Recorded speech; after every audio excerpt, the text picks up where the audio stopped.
friends. I'm Dr. Biren Nadkarni. I'm consultant orthopedic knee and hip surgeon. I'm practicing at Holy Family Hospital and Sitaram Bharti institute new Delhi. आज हम बात करेंगे knee replacement के बारे में। Knee replacement एक ऐसी प्रक्रिया है जो घुटने की तकलीफ़ का आखिरी इलाज है और कौन सी तकलीफ़ का बेसिकली जिसको हम ऑस्टियोआर्थराइटिस या घुटने का गठिया बोलते हैं। गठिए बहुत तरह के हैं और मेरे पुराने वीडियोस में आप देख सकते हैं। उसमें सबसे कॉमन, सबसे ज़रूरी, जो सबसे ज़्यादा देखा जाता है वो है ऑस्टियोआर्थराइटिस यानी कि उम्र का गठिया। इसके अलावा बाकी प्रॉब्लम जो घुटने को अफेक्ट करती हैं उसमें रिमेटॉइड, सोरियाटिक, गाउटी, ये सब चीज़ें भी उसको तंग करती हैं घुटने को। पर सबसे ज़्यादा जिसके लिए घुटने का ऑपरेशन या नी रिप्लेसमेंट होता है वो ऑस्टियोआर्थराइटिस होता है, जो एक उम्र की प्रक्रिया है जिसमें उम्र के साथ साथ तकलीफ़ बढ़ती है और उसका इलाज लेने के बावजूद जब सारे इलाज हार मान जाते हैं और पेशेंट को आराम, एक्सरसाइज, दवाई, थेरेपी, इंजेक्शन इन सब से जब नहीं मिलता है तो हम नी रिप्लेसमेंट की बात करते हैं। नी रिप्लेसमेंट क्या है, और काफ़ी लोगों के मन में बहुत धारणाएं हैं इसके बारे में कि क्या चीज़ है नी रिप्लेसमेंट में, क्या होता है, क्या बदला जाता है। नी रिप्लेसमेंट बेसिकली एक कैपिंग प्रोसीजर है जिसमें हम लोग घुटने का जो हिस्सा खुरदरा हो गया है या ख़राब हो गया है उसको रिप्लेस करते हैं, एक कैप लगाते हैं। और इसमें 3 मेन हिस्से होते हैं जो कि मैं आपको दिखा देता हूँ इस मॉडल पे। तो ऊपर की जो हड्डी है नीचे की, ये फीमर बोलते हैं, इसको टिबिया बोलते हैं, और बीच में जो गैप होता है उसमें कार्टिलेज होता है।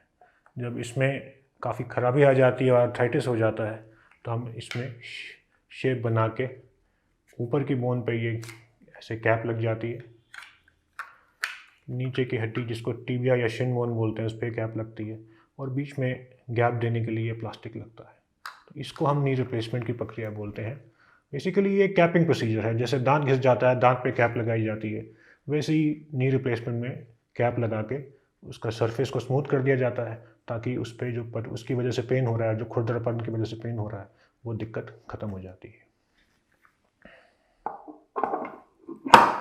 अगर यही चीज़ हमें एक्सरे में देखनी हो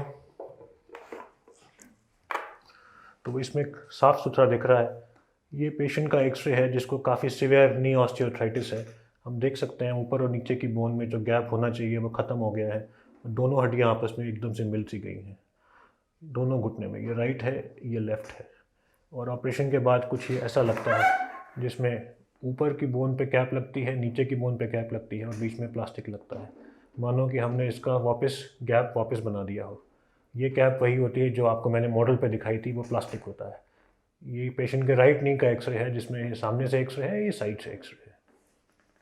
नी रिप्लेसमेंट एक बहुत सुखद ऑपरेशन है जिसका असर पेशेंट को हमेशा महसूस होता है, और आजकल के जो पार्ट्स और जो एलॉयज़ हम यूज़ करते हैं उससे इस घुटने की लाइफ ऑलमोस्ट 20 साल तक है। कुछ स्पेशल पार्ट्स भी आए हैं जिनकी लाइफ इससे भी ज़्यादा है और वो दावा करते हैं 25 से 30 साल तक चलते हैं ये। और कोई भी ऑपरेशन होता है इसके थोड़े बेसिक रिस्क और कॉम्प्लिकेशंस हमेशा होते हैं, और वो रिस्क और कॉम्प्लिकेशंस को हमेशा ध्यान रखना चाहिए ऑपरेशन के टाइम पे, ऑपरेशन से पहले और ऑपरेशन के बाद। और ये आपके डॉक्टर आपको हमेशा बताएंगे सर्जरी से पहले। इसमें जो मेन चीज़ें हैं जिसका हमें देखना होता है, एक होता है डीप वेन थ्रोम्बोसिस जिसको डीवीटी बोलते हैं, क्योंकि ऑपरेशन के बाद पेशेंट का चलना फिरना थोड़ा कम होता है, वो एक आध दिन के लिए थोड़ा बिस्तर पे होता है, तो इसकी वजह से उसके वेन्स में, उसके खून की नसों में क्लॉट बनने के रिस्क होते हैं। हालांकि ये रिस्क की परसेंटेज काफ़ी कम है, पर इसको हम लोग हमेशा ध्यान रखते हैं और इसके बचाव के लिए हम स्पेशल दवाइयाँ देते हैं जो इसका प्रोफिलैक्सिस, जो इसको बचाती हैं। इसके अलावा मैकेनिकल डिवाइसेस जैसे कि डीवीटी पंप लगाए जाते हैं और कोशिश की जाती है कि पेशेंट को जितना जल्दी हो सके खड़ा किया जाए और चलाया जाए और अपने एक्टिविटीज़ स्टार्ट की जाए। उसके अलावा इन्फेक्शन एक रिस्क है, कहने को ये एक रिस्क है, बट इसका जो परसेंटेज है, इसका जो इंसिडेंस है वो करीब 0.1 से 1% तक होता है। और इसके ध्यान के लिए हमें ये देखना होता है कि हमारे एंटीबायोटिक सही समय पर स्टार्ट हो, कोई पहले से कोई इन्फेक्शन का स्रोत बॉडी में ना हो, कोई यूरिनरी इन्फेक्शन अगर चल रही है उसको पहले ट्रीट किया जाए, किसी को शुगर है, डायबिटीज़ है तो उसको पहले कंट्रोल करके ऑपरेशन के लिए रखा जाए। और अगर ये सारी प्रिकॉशन सही से ली जाए तो ये कॉम्प्लिकेशंस और रिस्क जिनकी हम बात करते हैं वो काफ़ी हद तक कंट्रोल की जा सकती है। अगर आप पूछें आप क्या उम्मीद कर सकते हैं अपने ऑपरेशन के बाद, ऑपरेशन एक प्रक्रिया है जिसमें सिर्फ आपके घुटने के ऊपर कैप लगाई जाती है नी आपका अपना ही है, मांसपेशियाँ आपकी अपनी हैं, सॉफ्ट टिश्यूज़ आपके अपने हैं। तो जब नया पार्ट डाला जाता है, कुछ समय लगता है उसके साथ एडजस्ट होने में, कुछ एक्सरसाइजेज़ की ज़रूरत पड़ती है। और एक्सरसाइजेज़ ऐसी नहीं है कि सिर्फ ऑपरेशन के बाद शुरू करनी है, ये ऑपरेशन से पहले शुरू हो जानी चाहिए। इनफैक्ट हम कहते हैं जिनको भी नी की प्रॉब्लम है, जो ऑपरेशन की इंतज़ार भी कर रहे हैं और अभी तैयार नहीं हैं, वो अपनी एक्सरसाइज़ ना बंद करें। बेसिक अपनी वॉकिंग, चलना-फिरना, उसके अलावा क्वाड्रिसेप्स स्ट्रेंथनिंग, हैमस्ट्रिंग स्ट्रेंथनिंग, ये बेसिक एक्सरसाइज़ हैं जो आपके फिजियोथेरेपिस्ट आपको कभी भी आराम से समझा सकते हैं और आप डेली बेसिस पे 10-15 मिनट इसको सुबह-शाम दे सकते हैं। इसका इसका फ़ायदा ये होता है कि मसल्स एक्टिव रहती हैं और ऑपरेशन जब भी आप कराएँ, उसका फ़ायदा आपको ज़्यादा मिलता है। तो अपनी लाइफ़स्टाइल को एक्टिव रखना ऑपरेशन से पहले, ऑपरेशन के दौरान, बाद में, दोनों ही बहुत ज़रूरी है। आज काफ़ी लोग हमसे पूछते हैं कि घुटने की लाइफ़ कितनी है, ये जो घुटना लगा रहे हैं, ये कितने साल चलेगा?